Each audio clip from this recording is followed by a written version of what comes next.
Nanti akan ada space, memakan space sekitar 50 sampai 1 meter, 50 sampai 1 meter. Oleh karena itu kami mohon maaf atas ketidaknyamanan antum sekalian, dan juga kami mohon doa restu dari antum sekalian demi kelancaran proses perluasan dan pembangunan Mushola Hidayah Surabaya ini.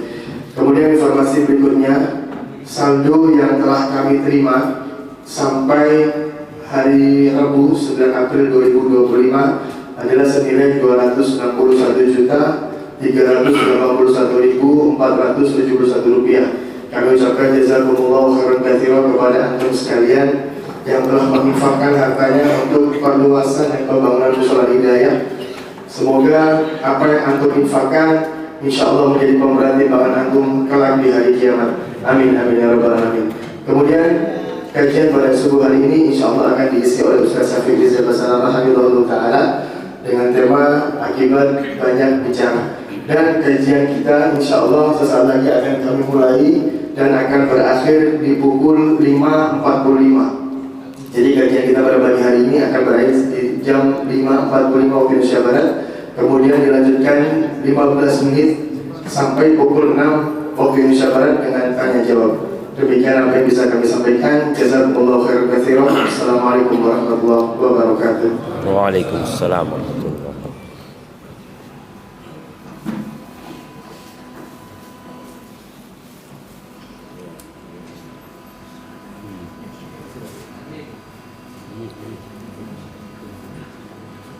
Assalamualaikum warahmatullahi wabarakatuh.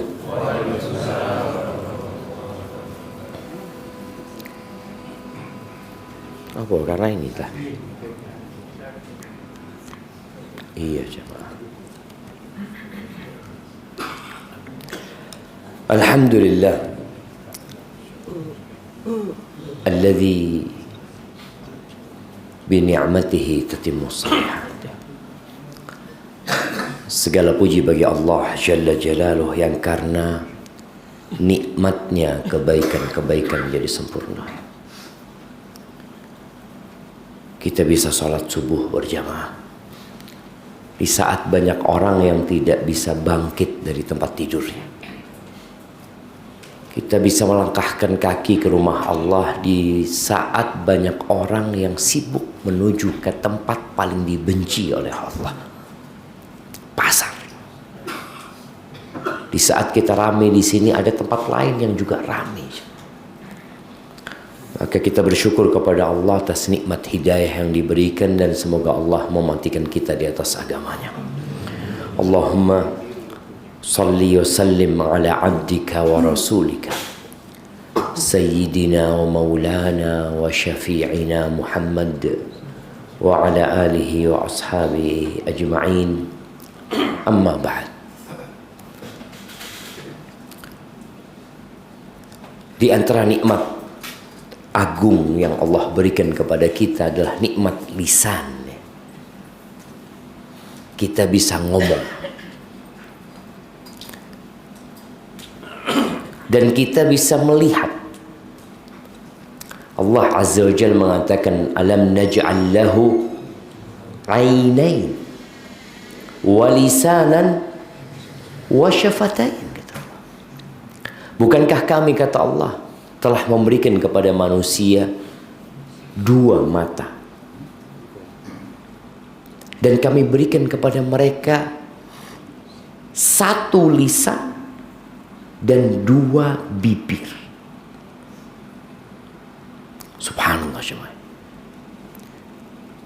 Di antara yang merusak hati kita, karena kita tahu Nabi SAW menyebutkan bahwa di tubuh kita ada 1 organ yang kalau dia baik semuanya akan jadi baik, kalau dia rusak semuanya jadi rusak.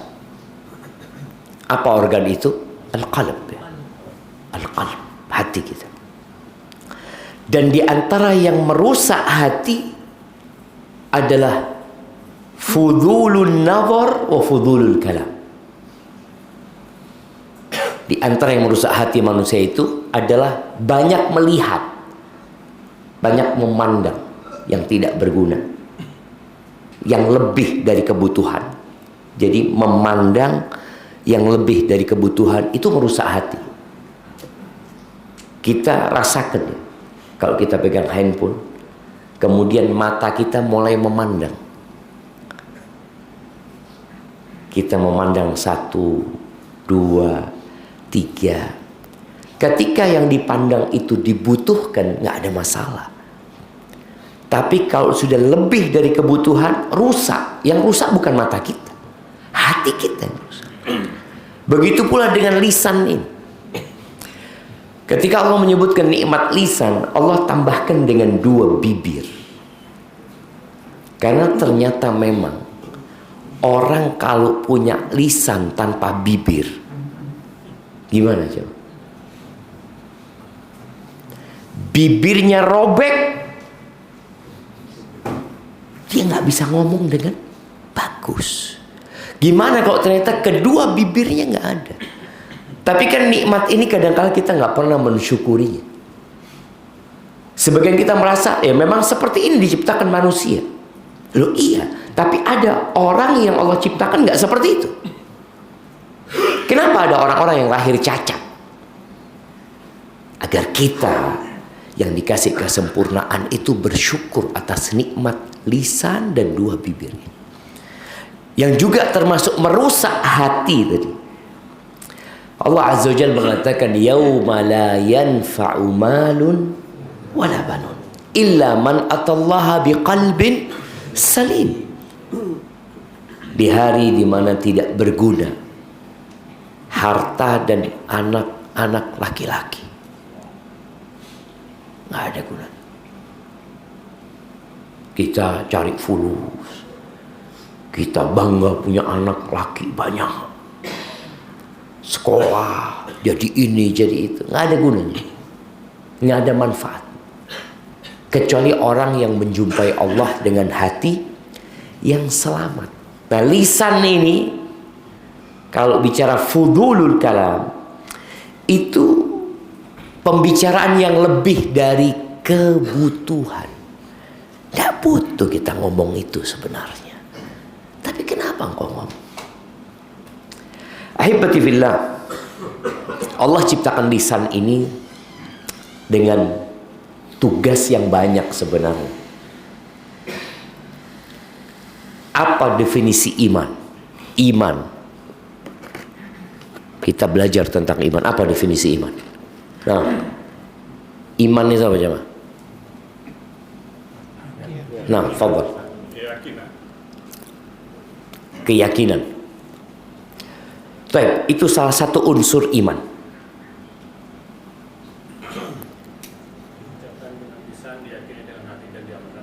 Ya, itu iman. Iman itu adalah ucapan dengan lisan, keyakinan dengan hati, perbuatan dengan raga. Itu iman. Fadhal. Iki ono sing cilik ya. Ini yang jawabannya satu tadi. Berikan kepada beliau. Nggak tutulan kan, nggak boleh jualan di sini. Hadahul iman. Jadi kalau bicara iman itu ucapan dengan lisan. Kita tahu fulan ini muslim atau non muslim dari mana? Dari ucapan syahadatain yang dia ucapkan. Ketika dia mengatakan asyhadu an la ilaha illallah wa asyhadu anna Muhammad Rasulullah, kita anggap dia orang muslim. Walaupun hatinya kadang-kala nggak beriman seperti orang munafik. Orang munafik itu lisannya kena coba. Allah Azza wa Jalla di surat Al-Munafiqun mengatakan idza ja'akal munafiquna qalu, apabila orang-orang munafik datang kepadamu, qalu, itu ngomong, nashhadu innaka la rasulullah, kami bersaksi engkau adalah Rasulullah, wallahu ya'lamu innaka la rasuluh wallahu yashhadu innal munafiqin lakadzibun. Allah tahu engkau utusan Allah. Dan Allah bersaksi bahwa orang munafik bohong dia. Tapi lisannya mengatakan, aku bersaksi, kami bersaksi engkau adalah Rasulullah. Jadi lisan ini punya tugas yang agung. Yang pertama tadi berkaitan dengan keimanan, ada lisan di situ. Kemudian ada keyakinan dengan hati dan amalan dengan raga. Taib, siapa yang menyebutkan kalau bicara iman itu adalah ucapan dengan lisan? Tadi asyhadu an la ilaha illallah, asyhadu anna Muhammad Rasulullah. Lisan ini punya amalan, punya pekerjaan yang termasuk dari keimanan. Sebutkan 5 amalan lisan. Nah, jamaah, kok ujian nih Ustaz? Lu enggak. Kita ini ingin antum itu tidak ngantuk subuh-subuh ini. Apa Ustaz ngomong apa mau? Nah, sebutkan 5 amalan lisan. Fadhal. Berzikir, tilawatul Quran, berkata yang baik kepada orang tua, istighfar, mengajarkan ilmu kepada manusia. Masya Allah, tuh amalan lisan. Wakeh ternyata. Itu baru 5. Jadi kalau kita bicara yang pertama zikir. Zikir itu dengan lisan, amalan lisan. Tapi diikutin dengan penghayatan dari hati. Antum pernah merasakan zikir baru nyambung sama hati setelah beberapa detik, atau kadang-kadang nggak nyambung sama hati. Subhanallah, subhanallah, subhanallah, subhanallah, subhanallah. Sandalnya jadi subhanallah, subhanallah. Tidak tahu. Oh, jadi lisannya ngomong, hatinya masih golek sandal. Hatinya masih. Tapi tadi amalan lisan, insya Allah dapat pahala tetap kita ya. Tapi tidak seperti pahala orang yang lisannya wis nyambung sama hatinya, wis connect gitu ya. Ada orang yang baru connect tuh setelah zikir ke-20. Kita kadang-kadang habis sholat baca apa? Astagfirullah, astagfirullah. Astagfirullah, kok bener-bener minta ampun nggak sama Allah? Atau sekedar lisan. Dan zikir ini termasuk amalan paling ringan ya. Kenapa? Amalan paling ringan karena lisan kita ini tidak kesel ngomong.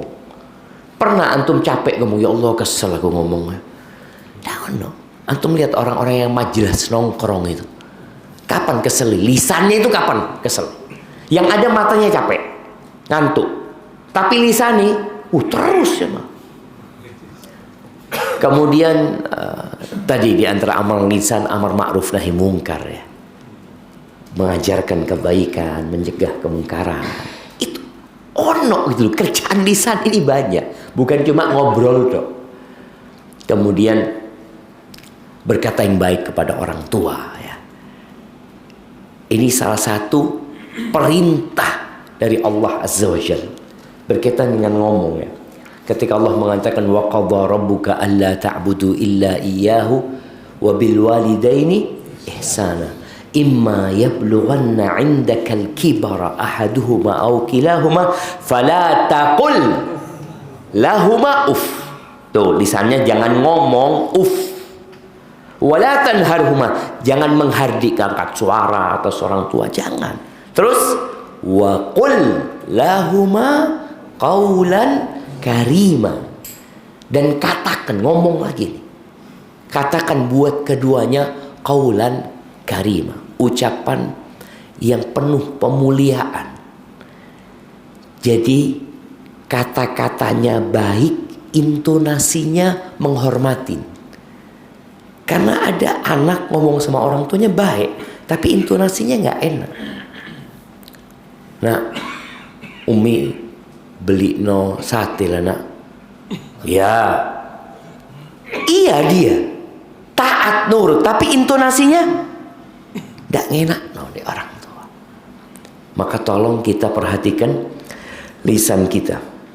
Kemudian yang berdagang ini perlu kejujuran dengan lisannya. Kadang-kala dia jual barang, ya apa barangnya api? Loh, delok dhewe teh. Delok barangnya. Padahal tahu barangnya tidak api. Cuma dia daripada haratan Ustaz, Hasan suruh lihat dia sendiri. Padahal kok bisa jelaskan enggak? Barangnya ini ada cacat. Makanya jual harga sekian. Kalau nggak ada cacatnya harganya sekian. Itu lisan, amalan lisan. Kemudian di antara amalan lisan ini bersyukur kepada Allah Subhanahu wa taala. Ketika antum selesai, maka nyatakan alhamdulillah allazi at'amani wa saqani wa ja'alani minal muslimin. Ini termasuk amalan lisan. Ahibati fillah, semua yang diucapkan manusia itu dicatat. Antum ngomong apa saja. Di surat Qaf ayat 18 Allah mengatakan ma yalfidhu min qaulin illa ladaihi raqibun atid. Kata Allah, tidak ada satu lafaz yang diucapkan qaul, omongan manusia, melainkan di situ ada malaikat yang mengawasi dan mempersiapkan, dicatat. Masa semua omongan, Ustaz? Ada dua pendapat para ulama. Ada yang mengatakan bahwasanya yang dicatat itu adalah ucapan yang berpahala atau berdosa. Ucapan yang berpahala atau berdosa. Tapi pendapat yang kedua, pendapat Hasan Basri dan para ulama lainnya, dan itu lebih sahih, yang dicatat semuanya. Semuanya. Kenapa? Supaya orang ketika hari kiamat ngelihat catatannya, lu ana mah jelas diampel iku 2 jam mayan fa. Ini omongannya. Memang tidak dosa, tapi mayan fa. Cerita kono, cerita gini. Kalau dia baca Quran 2 jam, dapat berapa juz ya? Berapa juz? Ada yang ngomong 2. Ada yang ngomong 3, ada yang ngomong 2,5. Ya, tergantung orangnya yang baca. Ada yang dapat setengah juz. Kenapa? Setiap baca delok HP dulu, baca delok HP tadi. 2 jam oleh nih setengah juz. Ada pula oleh 2 juz, ada setengah juz. Karena dia masih ada penggoda dia. Ana ngomong sama waladi ketika Ramadan, karena dia ngaji terus. Ana ngomong, Syuf, Yusuf, ana ngomong, Imam Syafi'i itu hatam Quran di bulan Ramadan 60 kali. 60 kali. Berarti sehari 2 kali jamaah. Kita jamaah, masa Ustaz iso kayak Imam Syafi'i Ustaz? Ketika kita ngukur sama diri kita, setahun belum tentu hatam. Terus baca itu, Allahu Akbar. Kayaknya tidak mungkin. Setiap ukurannya kalau antum. Orang kalau sudah hafal Quran, bacanya itu lebih cepat daripada orang yang belum hafal Quran. Semakin dia sering membaca, semakin dia lancar bacaannya. Kalau kita kan enggak. Makanya tadi, ketika bicara semua omongan dicatat, kalau orang dulu mungkin dia akan merasa bingung, ya apa nyatet malaikat ya, kok iso. Sekarang antum misalkan sejak adanya handphone, sejak adanya alat perekam, semuanya direkam. Dan Allah Azza wa Jalla ala kulli syai'in qadir. Kalau manusia aja bisa dikasih kekuatan sama Allah, bisa bikin alat perekam. Jadi kalau antum ngomong 2 jam, semuanya direkam sampai apa aja bisa. Sampai orang kalau yang bikin video itu akan menghilangkan suara-suara itu. Dihilangkan tuh. Dimuntaj itu. Akan dicatat semuanya.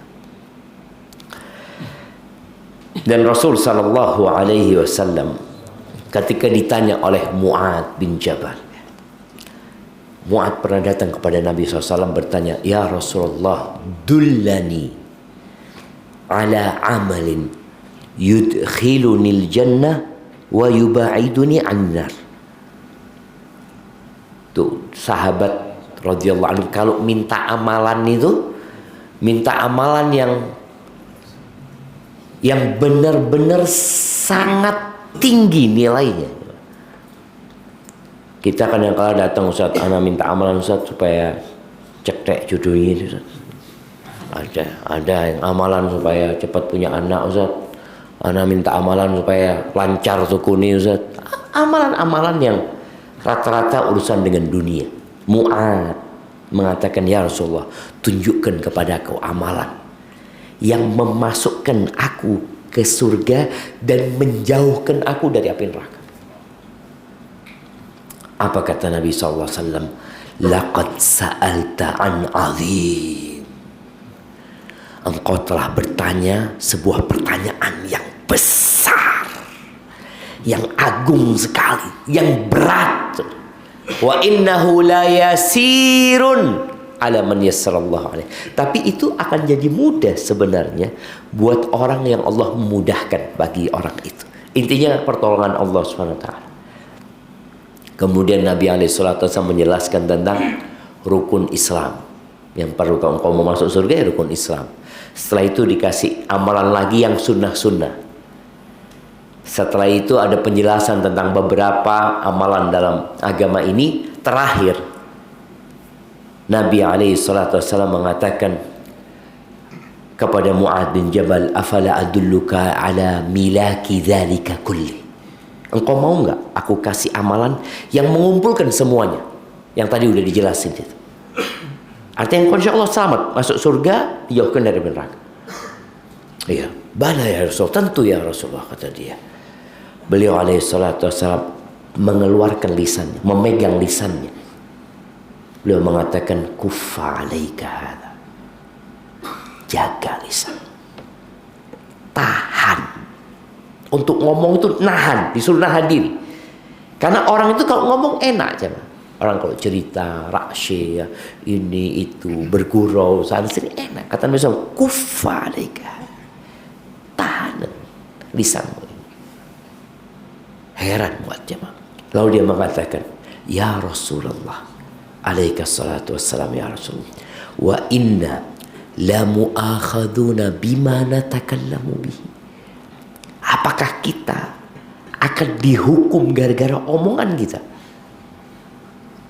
Kan kadang-kadang orang berpikir, doanya cuma soft Ustaz. Enggak tenang Ustaz.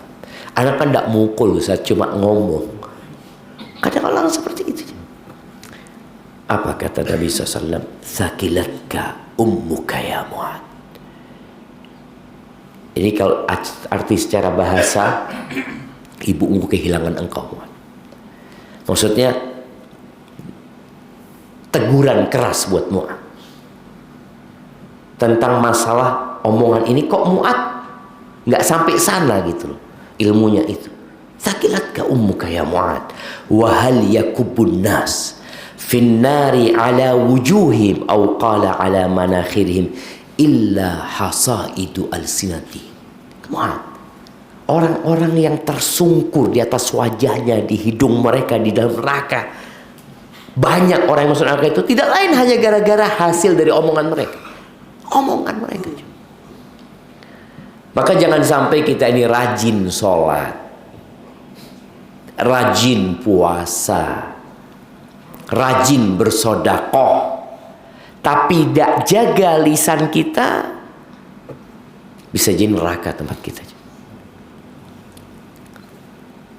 Di hadis Abu Hurairah radhiyallahu taala anhu, ada sahabat yang bertanya kepada Nabi SAW tentang fulana. Ada fulana ya Rasulullah, taqumul lail wa tasumun nahar wa tatasaddaq. Ada fulana ya Rasulullah rajin sholat malam. Jadi bukan sholat 5 waktu lagi.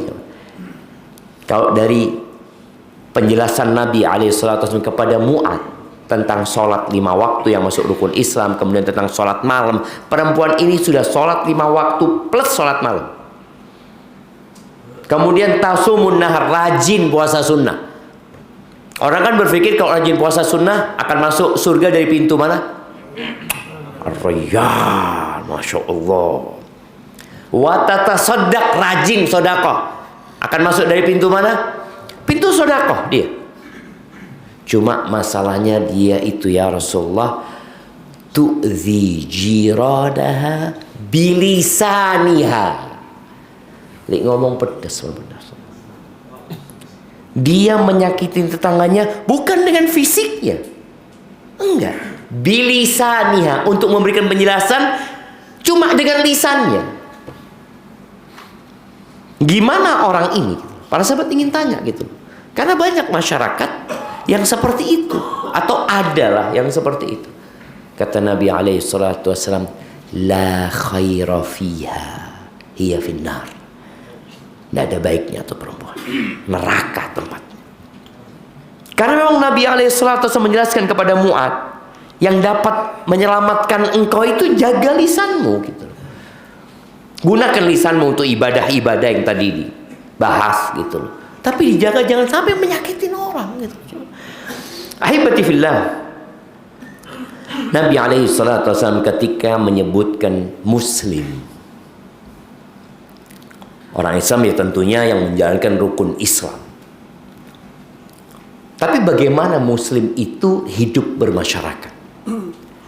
Kata Nabi alaihi salatu wasallam, al-muslimu man salimal muslimuna min lisanihi wa yadihi.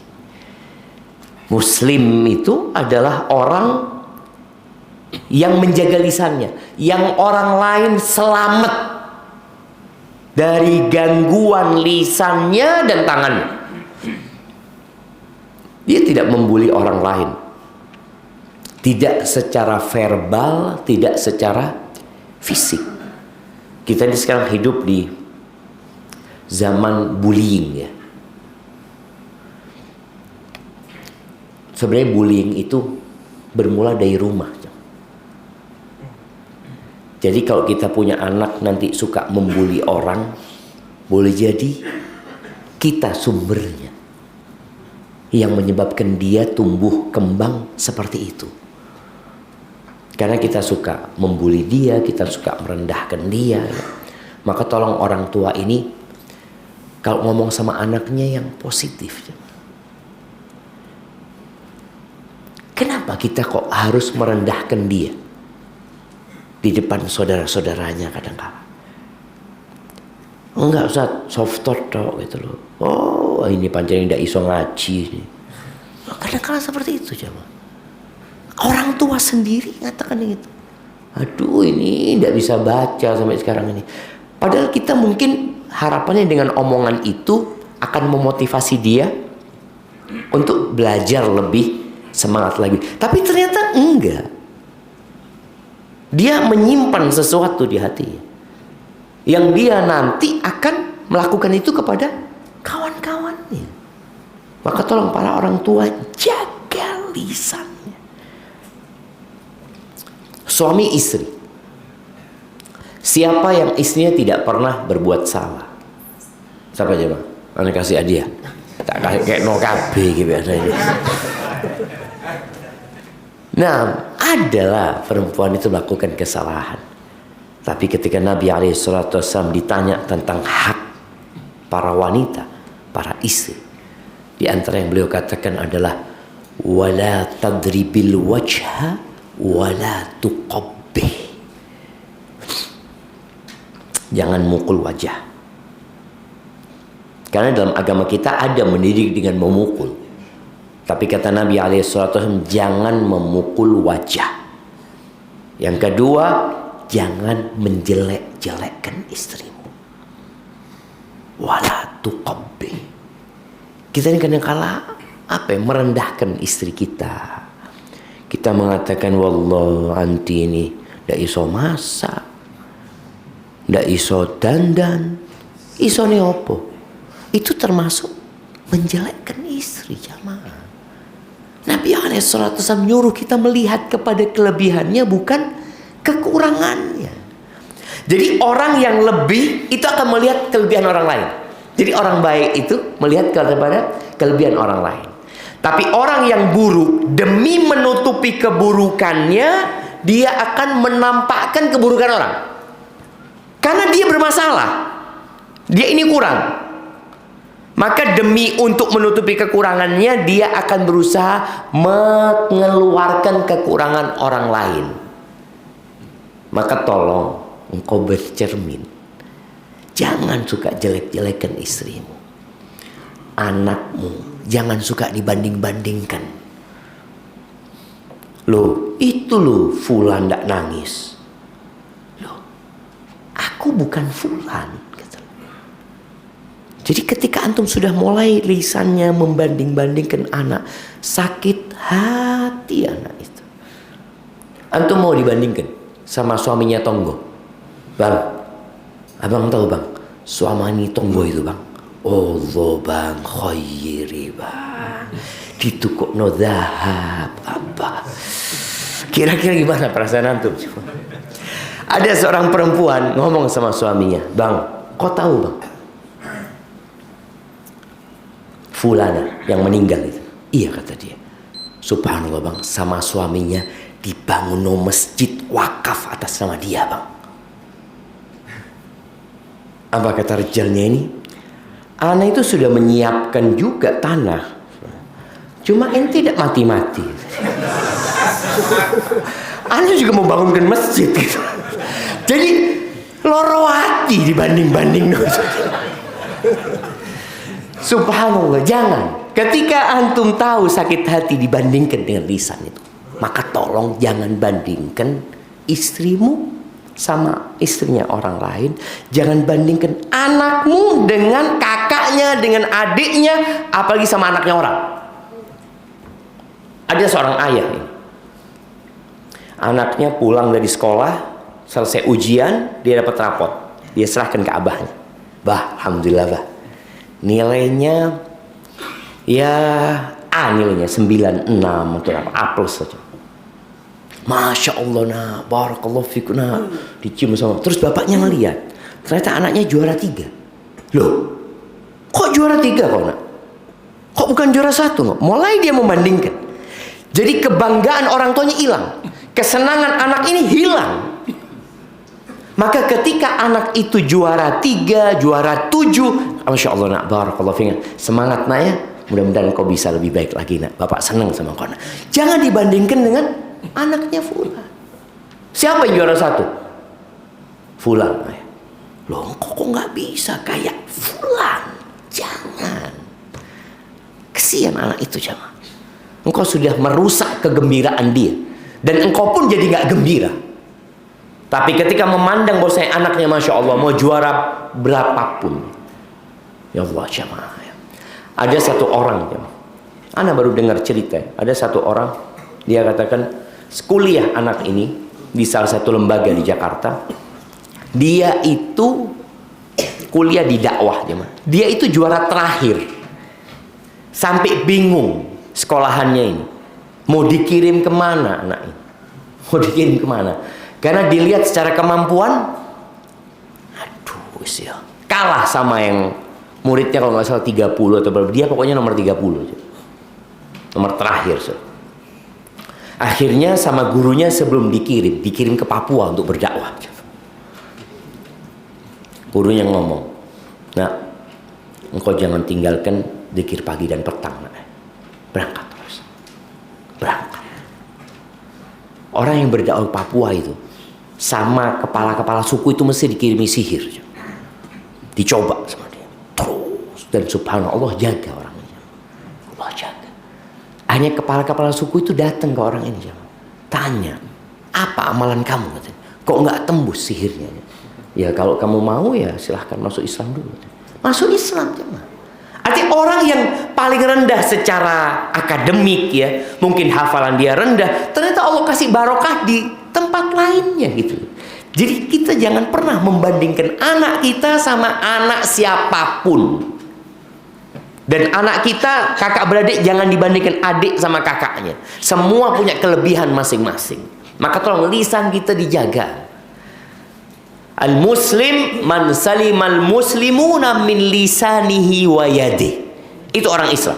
Yang orang lain selamat dari omongan dia, gangguan dengan lisannya atau gangguan dengan fisiknya.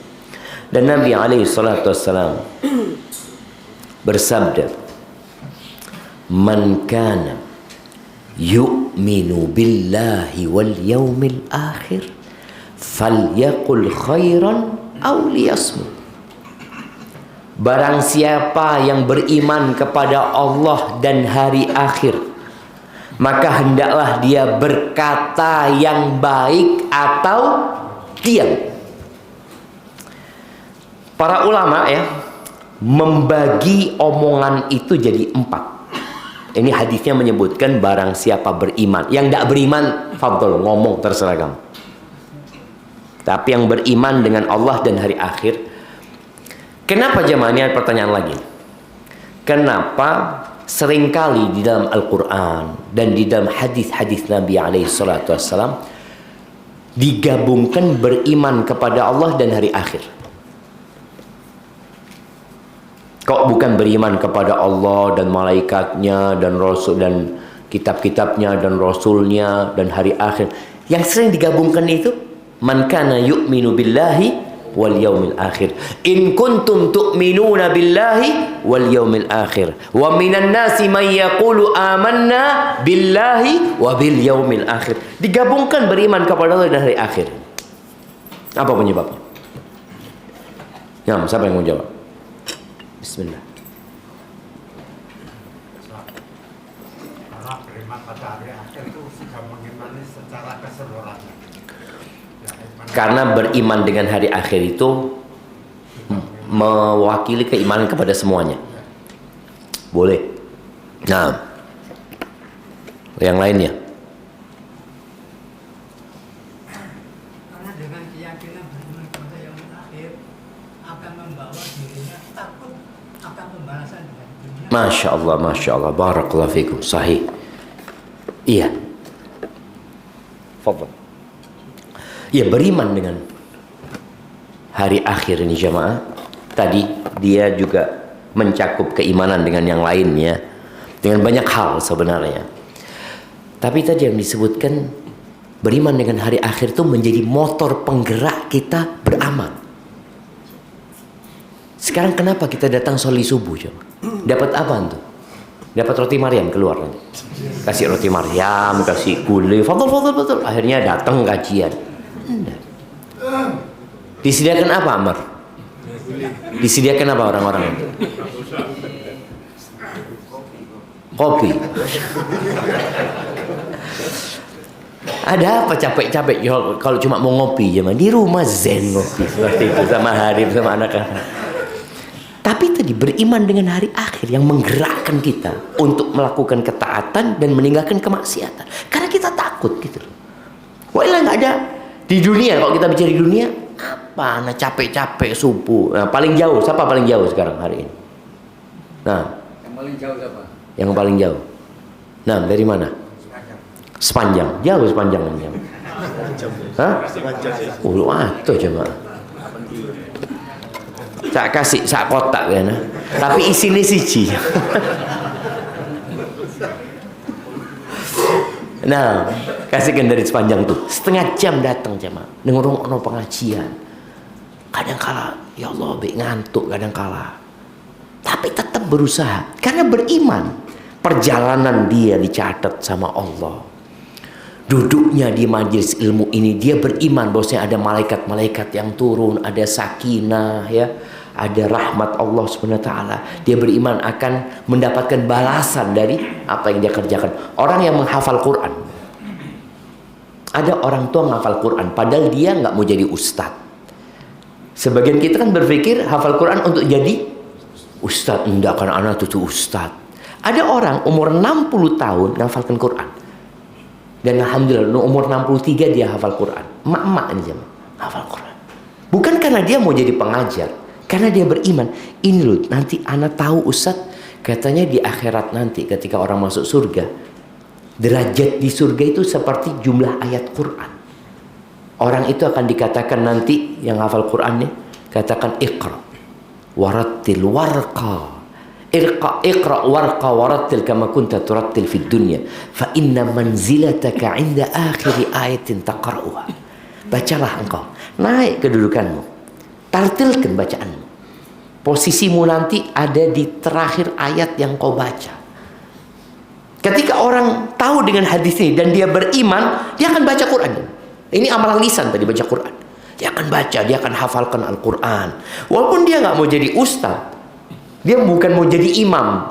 Kan ada orang karena mau jadi imam akhirnya syaratnya harus hafal Quran 15 juz. Ngafal no. Apa? Tidak jadi imam. Karena itu aja. Tapi orang yang beriman dengan hari akhir, dia akan terus beramal tanpa ada urusan dunia yang dia dapatkan. Maka tadi bicara kenapa seringkali Nabi SAW menggabungkan antara beriman kepada Allah dan hari akhir. Karena hari akhir itu menjadi hari yang ditunggu sama kita, menjadi masa depan. Kalaupun di dunia kita tahu orang kenapa suka dengan menjadi PNS. Kenapa jemaah? Bukan gajinya, pensiunnya. Dia itu beriman dengan pensiun. Yakin. Coba dia dikatakan nggak dapat pensiun, nggak ada pensiun. Insya Allah sejak tahun 2026 tidak ada lagi pensiun. Ngeluh apa jemaah? Karena dia awalnya bekerja untuk mendapatkan pensiun tadi. Berapa banyak orang tua yang marah ketika anaknya berhenti dari PNS, dari ASN-nya. Dia berhenti karena mau jadi pengusaha. Padahal kalau kita tahu ya, yang kaya-kaya itu pengusaha apa PNS? Pengusaha. Tapi karena ada resiko pengusaha situ. Tapi ala kulli hal tadi, bicara beriman dengan hari akhir, tapi ketika orang berbicara tentang pensiun, dia semangat. Ada masa depan. Padahal kita tahu dunia tidak punya masa depan. Mana masa depan dunia? Masjid ini atau musola ini punya masa depan? Tidak ada. Musola ini akan dihancurkan. Dan semua rumah yang ada di Ampel ini akan rata sama tanah. Nggak ada masa depan buat yang tinggal di Ampel sini. Terus tinggal Jakarta, Ustaz, doai. Antum mau pindah ke Jakarta, pindah kemana? Nggak ada masa depannya. Kalau Pakuan, Ustaz, bodoh. Nggak ada masa depan, Ustaz. Jember, apa meneng Jember? Taib. Maka tadi beriman dengan hari akhir. Barang siapa beriman kepada Allah dan hari akhir, falyaqul khairan. Hendaklah dia berkata yang baik atau dia diam. Para ulama membagi al-kalam arba'atu aqsam. Loh. Tinggal 5 menit lagi waktu jawab. Masya Allah. Itulah, lihat ngomong jamaah. Nggak kerasa. Nggak kerasa. Yang pertama mereka mengatakan ma huwa khairun mahab. Kalam, omongan yang semuanya kebaikan, full kebaikan, murni isinya kebaikan. Seperti orang mengatakan subhanallah walhamdulillah wala ilaha illallah Allahu akbar, ini full murni baik. Wa minhu ma huwa syarrun mahab. Ada yang jahat. Omongan ini full nggak ada kebaikannya. Isinya keburukan. Wa minhu ma huwa fihi khairun wa fihi syarr. Ada omongan yang campur, ada baiknya, ada buruknya. Wa minhu, dan ada omongan laisa fihi khairun wala syarr. Ada omongan yang nggak baik dan nggak buruk. Omong kosong. Dikatakan baik enggak, dikatakan buruk enggak, ya wis mah ngobrol-ngobrol biasa gitu kan. Taib. Hadis Nabi SAW itu, barang siapa yang beriman kepada Allah dan hari akhir, hendaklah berkata yang baik atau diam. Yang mana jam? Dari 4 ucapannya. Yang pertama aja kan. Kalau yang benar-benar buruk ya tinggalkan. Kalau campur baik sama buruk, ya tinggalkan. Kalau tidak baik dengan yang buruk, ya tidak usah diomong, no. Terus lekmat jelas ngomong apa, Ustaz? Yang baik-baik. Kalau bisa yang baik.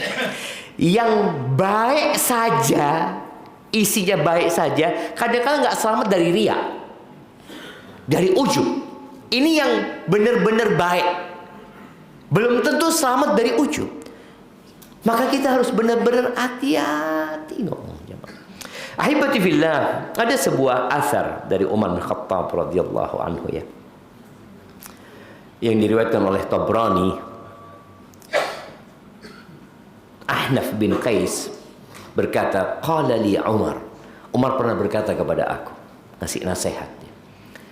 Ya Ahnaf. Wahai Ahnaf. Siapa yang namanya Ahnaf di sini? Ada yang namanya Ahnaf? Anda kasih hadiah.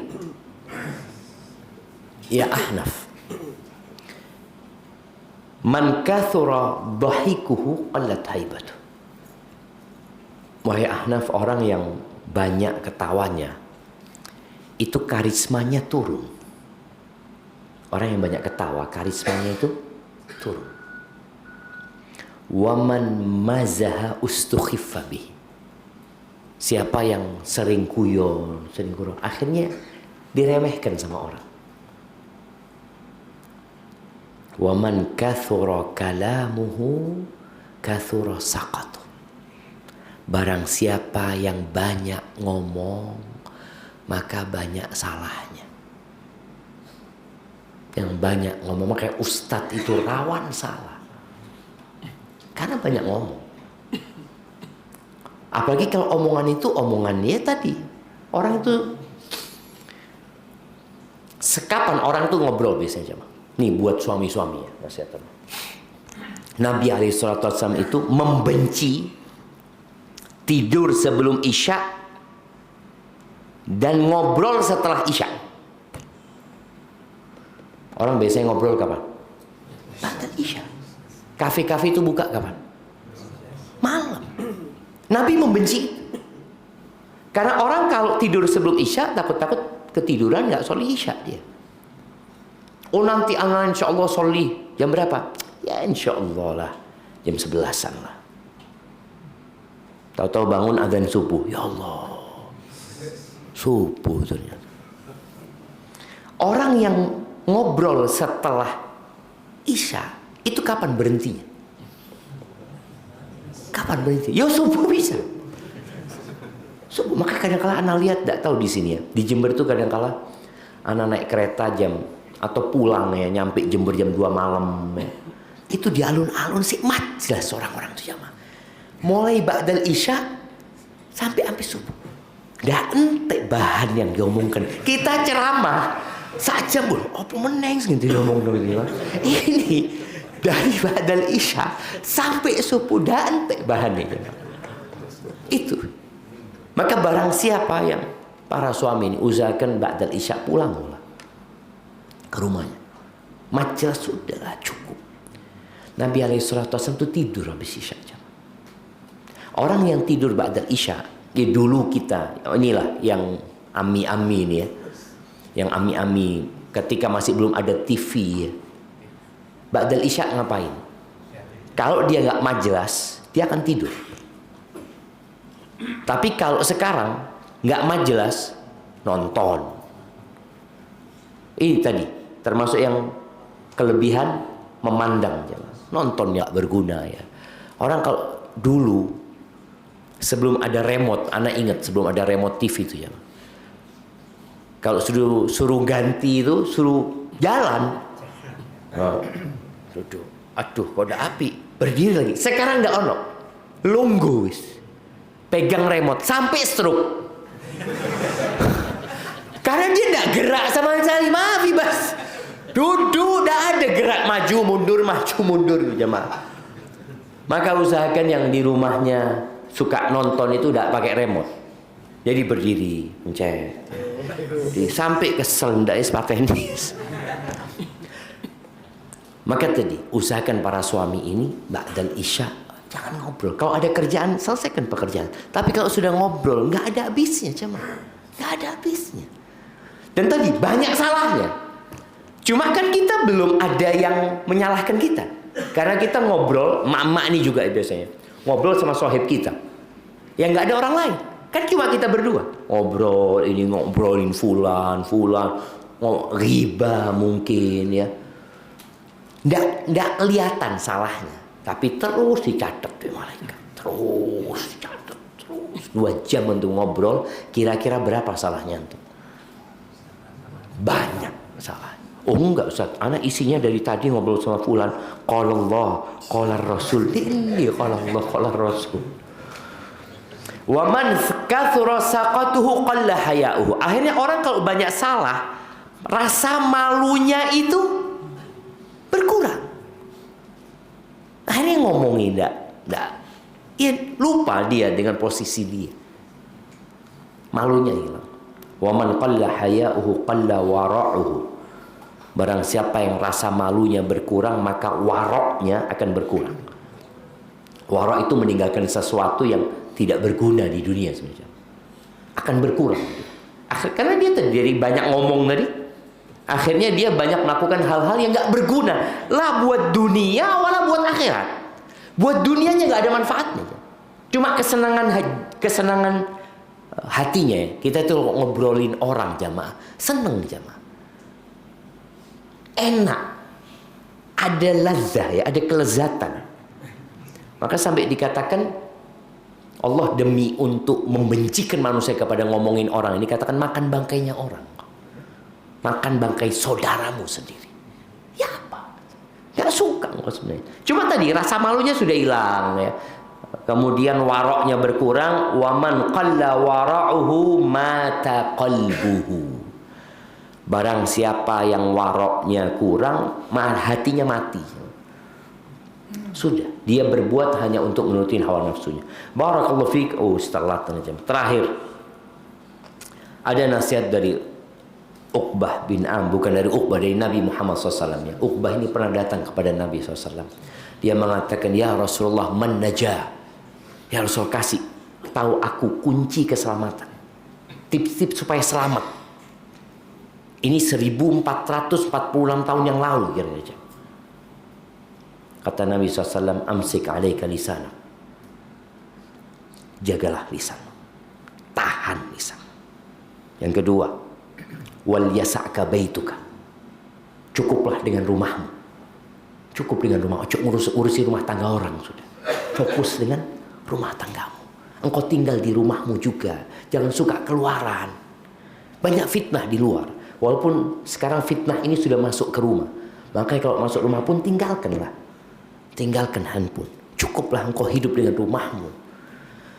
Ridho dengan apa yang Allah berikan kepadamu. Nggak usah ngelihat tonggo, nggak usah ngelihat fulan. Waliyasa'ka baituka. Yang terakhir, wabki ala khati'atika. Nangislah terhadap dosa-dosamu. Urusono awakmu dewi. Barakallahu fiik. Itu yang dapat Anda sampaikan. Kurang lebihnya mohon maaf. Mungkin ada sedikit waktu untuk tanya jawab. Barakallahu fiikum. Naam. Tafadhal. Ucapan yang tidak mengandung riya. Karena katanya baca sholawat itu sama sekali tidak mengandung riya. Riya. Adakah ucapan yang tidak mengandung riya? Riya itu amalan hati. Jadi bukan amalan lisan riya itu. Jadi kalau dikatakan sholawat tidak mengandung riya, ya tergantung hati orang itu. Karena riya itu keinginan untuk dilihat sama orang, seperti itu. Apapun yang dia baca, mau sholawat, mau baca Quran, semuanya ada potensi untuk riya. Jadi kita bersolat Allahumma sholli wa sallim ala Muhammad, apakah nggak ada riya? Ya, tergantung hati orang ini. Boleh jadi dia kepingin dilihat, oh ini orang sholawat tok gitu. Enggak, tetap semua amalan itu berpotensi riya, karena riya itu amalan hati gitu. Dia ingin dilihat. Barakallahu fikum. Nah, ghibah. Nah,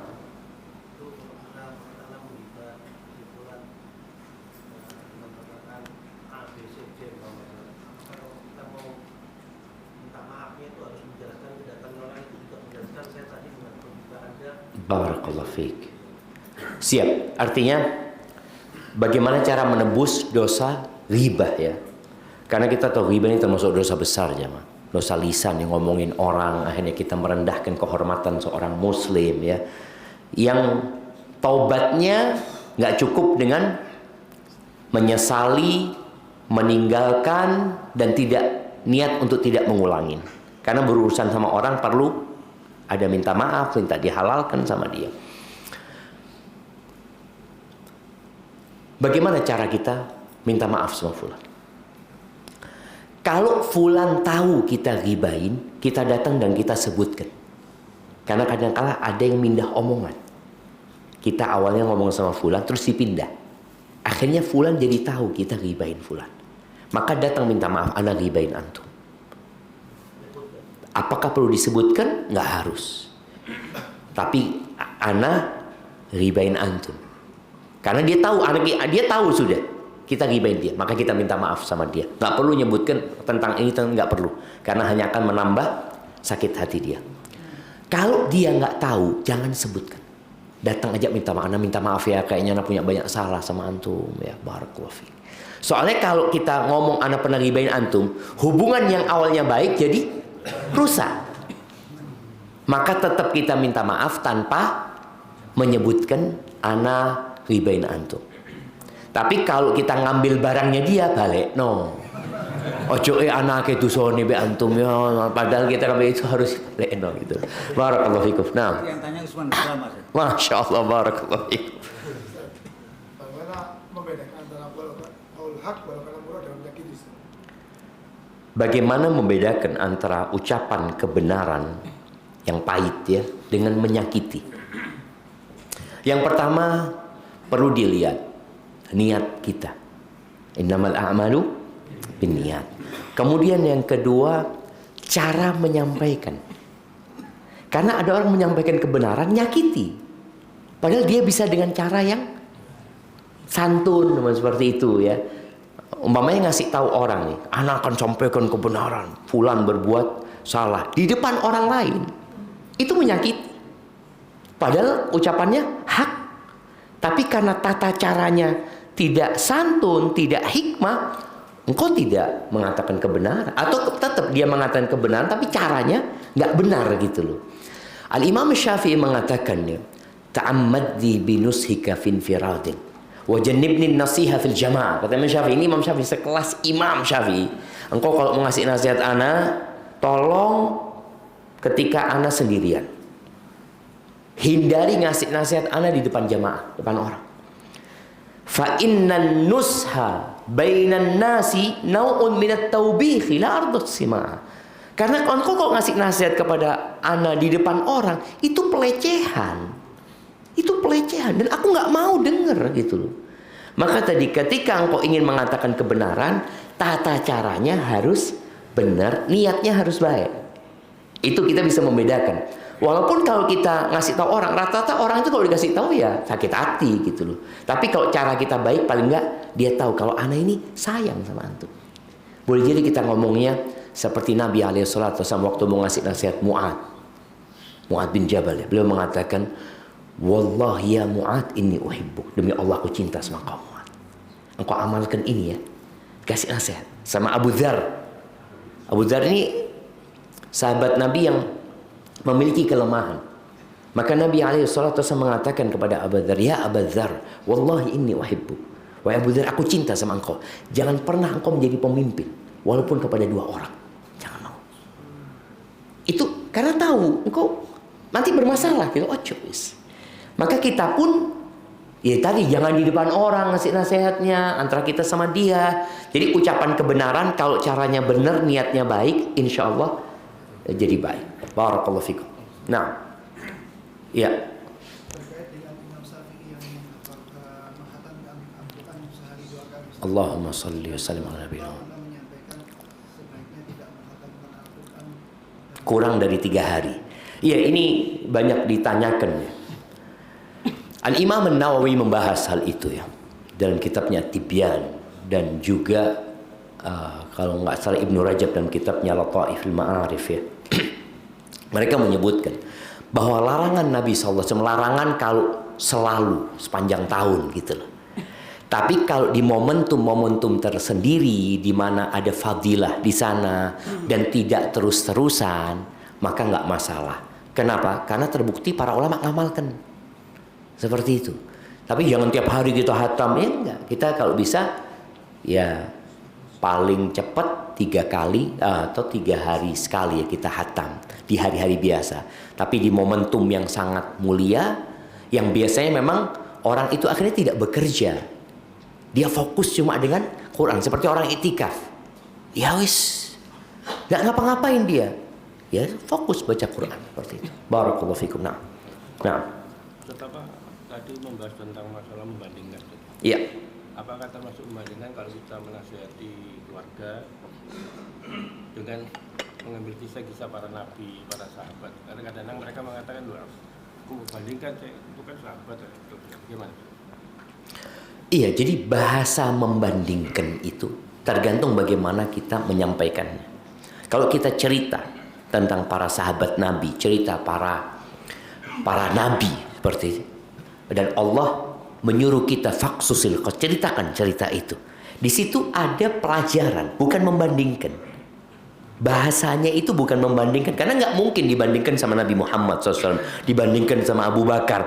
Kalau orang tuh awakmu iku kok iso koyo Abu Bakar, ya salah orang tuanya. Tapi kalau kita cerita tentang Abu Bakar kepada anak kita, cerita biar dia menyimpulkan, bukan kita membandingkan dia sama Abu Bakar. Jadi tata cara menceritakannya, umpamanya kita cerita tentang Bilal bin Rabah ya. Bilal bin Rabah, Masya Allah nak, Bilal bin Rabah itu setiap kali batal wudhu dia akan berwudhu ya, kemudian dia akan sholat, Masya Allah. Sudah kayak gitu ceritanya. Tapi kalau kita mengatakan engkau itu harus kayak Bilal nak, lu sopo, aku sopo Bilal pak. Maka itu cara menyampaikannya saja. Barakallahu fikum. Nah, definisi riba itu menyebutkan dengan nama atau tidak menyebutkan? oke, definisi riba itu menyebutkan dengan nama atau tidak. Nabi SAW ketika menyampaikan tentang riba, beliau mengatakan dzikruka akhaka bima yakrah.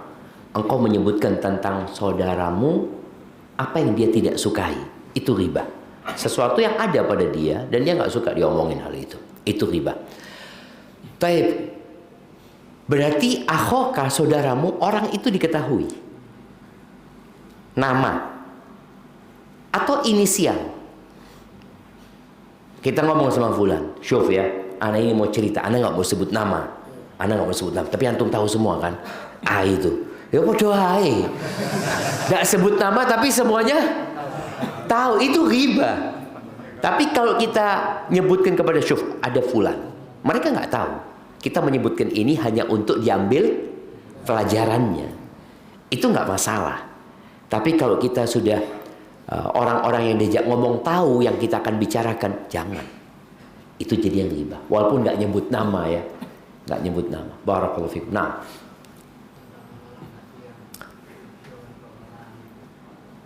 tentang amalan hati,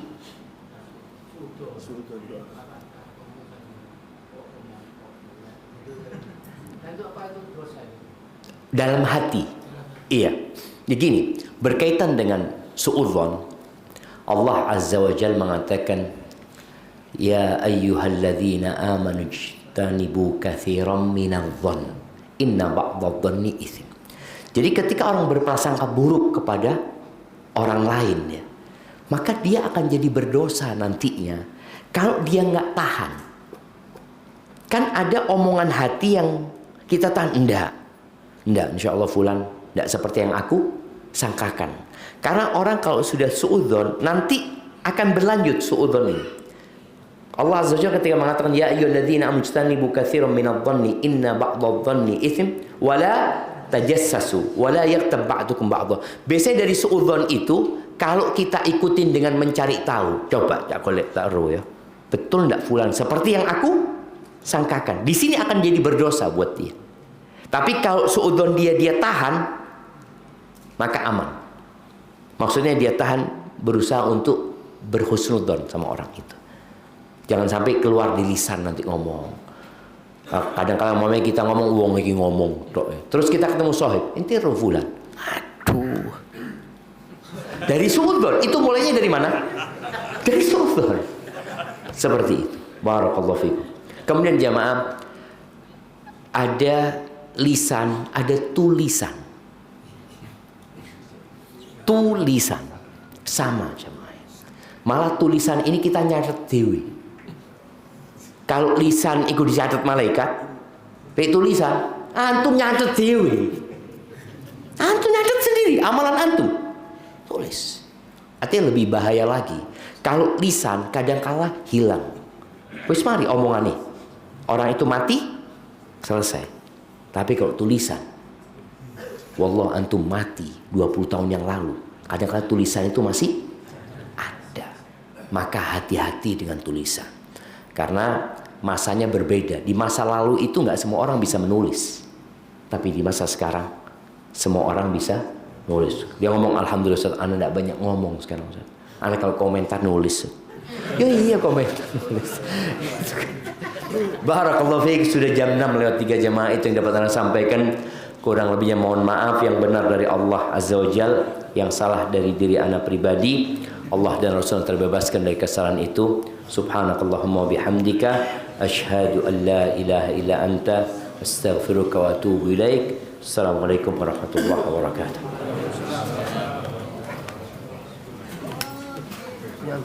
Ya. Iya panggung besok. Bismillah.